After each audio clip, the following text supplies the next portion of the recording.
Зоран Заев денеска состанок одржа интервентната акцијска група за координација на информациите и активностите за итни мерки во борба против загадувањето на воздухот, составена од представници на кабинетот на председателот на владата на Република Македонија Зоран Заев, Министерството за животна средина и градот Скопје. Интервентната акцијска група разговараше за итните мерки и активности кои произлегуваат од одлуката на 40-та седница на владата, како и од уредбата за намалување на граничните вредности за нивоа и видови на загадувачки супстанции, која е донесена на 42-та седница на владата и која стапува на сила денеска. Оваа уредба денеска е објавена во службен весник и стапува на сила.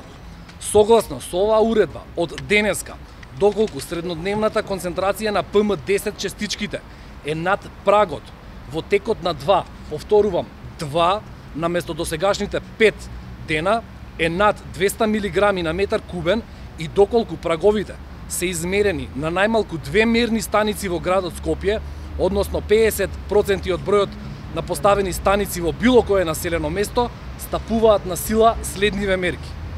Министерството за животна средина и Министерството за здравство се должни да ги ослободат од работни обврски бремените жени, лицата постари од 60 години, лицата со хронична астма, лицата со прележан инфаркт или мозочен удар без разлика на возраста.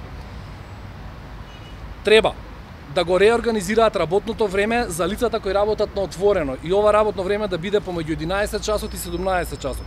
Треба да ја спроведат забраната за одржување на спортски надпревари и други манифестации на отворено, да обезбедат услови за зголемени активности и работа на службата за брза помош, домашна посета и патронажната служба. Единиците на локална самоуправа се должни да ги спроведат намалување на цената на билетот на градскиот превоз во периодот на неповолните климатски услови, што би било потик за граѓаните за користење на јавниот превоз. Треба исто така да обезбедат и бесплатен јавен превоз. Зголемена фреквенција да се обезбеди на автобусите на ЈСП на сите дестинации. Дневно чистење на улиците и пешачките површини. Да ги зголемат инспекцијските контроли на градилиштата, кај ракувачите со отпадни масла и сервисите кои работат со промена на овие масла. Обуките на автошколите се реализираат во одредени временски периоди. Издавање, треба да издаваат одобренија за дотур на роба во сообраќајни зони во градот Скопје со важно до 7 часот и 30 минути наутро. Градежните компании имаат обврска да користат вода за намалување на прашината при градежните активности, прскање, миење гуми пред влез и излез од градилиште. Имаат обврска градежните машини, багери, булдожери, вилјушкари да ги пренесуваат до градилиштата до 7:30 наутро. Државниот инспекторат за животна средина треба да воведе зачестена контрола на инсталациите кои поседуваат дозвола, односно се работи за големите индустријски објекти, како и Б дозвола, ова се малите индустријски капацитети. Големите индустријски капацитети исто така ќе добијат препорака од Министерството за животна средина да го намалат производството за 50%. Министерството за внатрешни работи ќе треба да ја активира и да ја спроведе одлуката на веќе воведениот сообраќајен режим за тешки товарни возила, чија крајна дестинација не е Скопје и ова ќе треба да се користи исклучиво обиколницата околу Скопје. Владата на Република Македонија ќе ги задолжи сите органи на државната управа, агенциите, фондовите, бироата, заводите, јавните предпријатија и акционерските друштва во државна собственост да ја ограничат употребата на службените возила на 50%. Ова исто ќе им биде препорачано и на сите единици на локална самоуправа. Исто така, владата на Република Македонија ќе треба да обезбеди ограничување на работите на објектите каде што се гради. Владата, ова е дополнително надвор од мерките кои што ги прочита до сега, кои стапуваат на сила 2 дена доколку се измерат овие вредности. Владата дополнително ја разгледува можноста за интервентна набавка на опрема за лична заштита од загадениот воздух, маски со филтри за прочистување, како и за набавка на прочистувачи за воздух за сите училишта, здравствени центри и градинките во Македонија. Мерката е стапена во сила денеска, објавена во службен весник. Денеска е стапена во сила. Намалени се деновите. Значи се работи за 2 дена.